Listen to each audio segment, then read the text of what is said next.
There is nowhere else to go. That's an excuse I hear a lot. There's no other country you can move to because no country is as good as the country that I currently live in. Or when the collapse occurs, when global collapse occurs, there's nowhere you can go. Every country will be affected equally, so there's nowhere you can go. Therefore, because of these two excuses, you shouldn't bother moving to any other country because there's nowhere to go. So in this video, I'm going to describe to you why both of these excuses are completely and utterly factually inaccurate. And both these excuses assume two things, or one of two things, both of which are incorrect. The first thing is that the entire world will collapse. That will not happen. Even in my content, I do not say there will be a global collapse. There will be no global nuclear war. There will be no global meltdown. There will be no global economic collapse where everything is Mad Max. There will be no global recession. What I have said, and this is accurate, is that there will be a Western collapse. Western civilization will collapse. Oh yes, that will absolutely happen in our lifetimes. When exactly will it happen? I have no idea, nor does anyone else know exactly when it'll happen, but I know it'll happen in our lifetimes. But the Western world is not the entire planet. I know that's shocking to many Westerners, particularly Americans, but it's true. Western civilization does not encompass the entire planet Earth.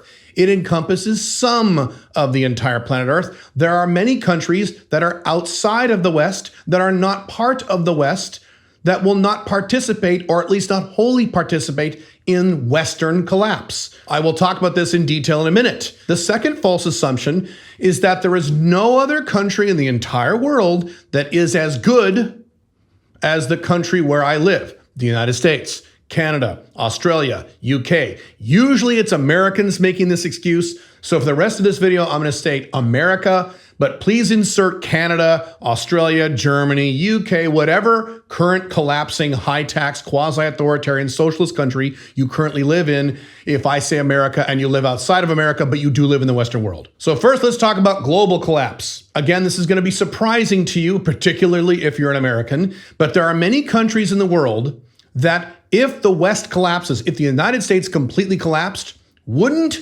even notice. They wouldn't even notice. And that brings me to an example, my favorite example, and my second home, Paraguay. Paraguay, and there's a reason Paraguay is my second home. Paraguay is an example of one of these countries where if America collapsed, the average Paraguayan would not even notice the difference in their day-to-day lives. They would hear about it on the news and maybe talk about it because it was a noteworthy news story, but their lives would go on and there would be literally no difference. Why is that? Because they are not a major trading partner of the United States. Their economy is quite insulated from the rest of the Western world. Therefore, if the West collapsed, if the United States collapsed, they would go on pretty much as normal. Would there be some minor changes? Possibly, yes. Maybe some attorneys who worked with the Western world would have some problems and things like that. But by and large, the country would continue on and they wouldn't even notice that America had collapsed. Now, if your excuse is, I don't want to move to Paraguay, Paraguay is not the only country in the world like this. There are many, many, many, many, many, many other countries in the world that would be either completely unaffected by Western collapse or only moderately affected in certain sectors. Other sectors would be just fine. So this negative fantasy that some of you seem to have, where if America collapsed,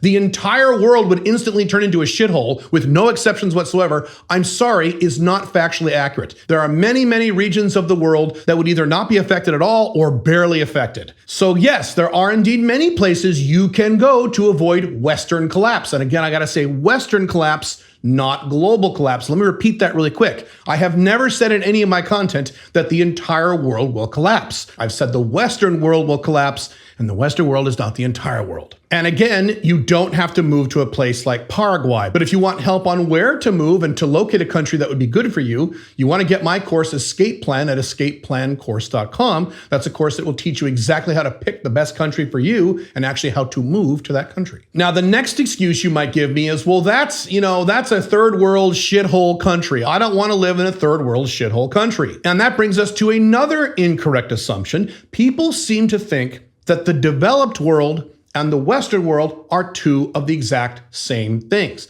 That if you are a developed country, you must be a Western country.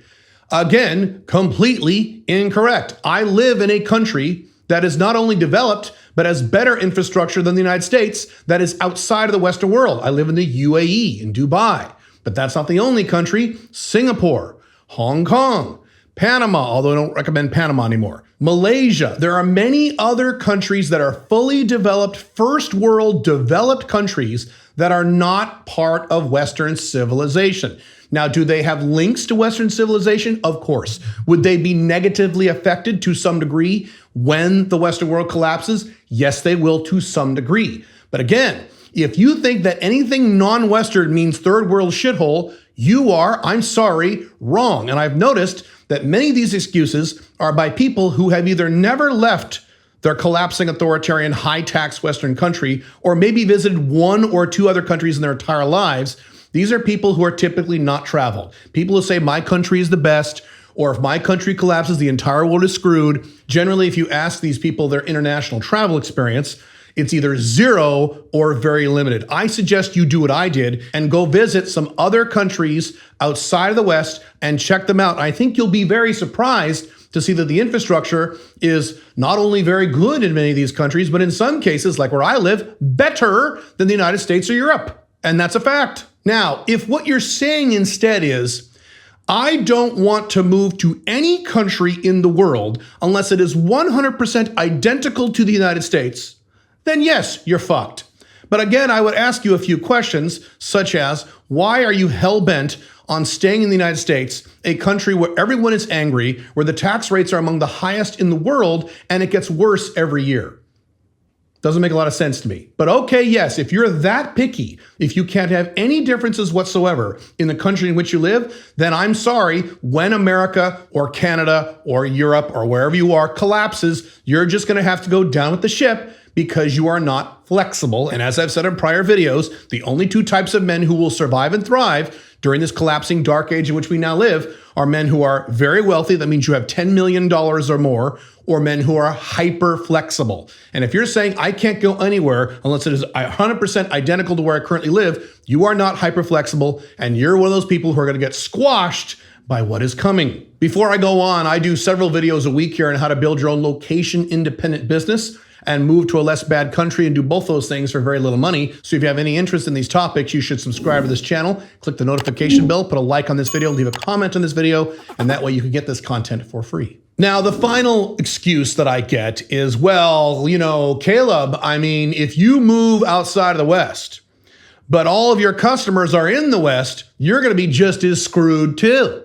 Again, the implication is because you have customers in the West, you should not leave the West. You should just stay there and collapse with the West. The implication behind the question doesn't make a lot of sense, but you are correct. That is why I have my 40% rule. And this is just a rule for me. I don't recommend it for anyone else, but this is the rule that I followed. Actually, it's a goal. I don't want, and I've said this many times, more than 40% of my total income from all my income streams and all my businesses to be from the collapsing trifecta, which is the United States, Canada, and Europe. So I want 60% of my income to not come from these three countries or regions. That way, when the Western world collapses, I will have a drop in income, but I'll be fine. And I would recommend you have something similar. Yes, if you move far away from the United States and 100% of your income are from Americans who live in the United States, yes, you're gonna have a problem. You need to internationalize your income sources so that you are protected from something like this. It doesn't need to be 100%. Notice I didn't say I have a 100% rule. I have a 40% rule. I don't mind taking some kind of hit in income when the Western world collapses.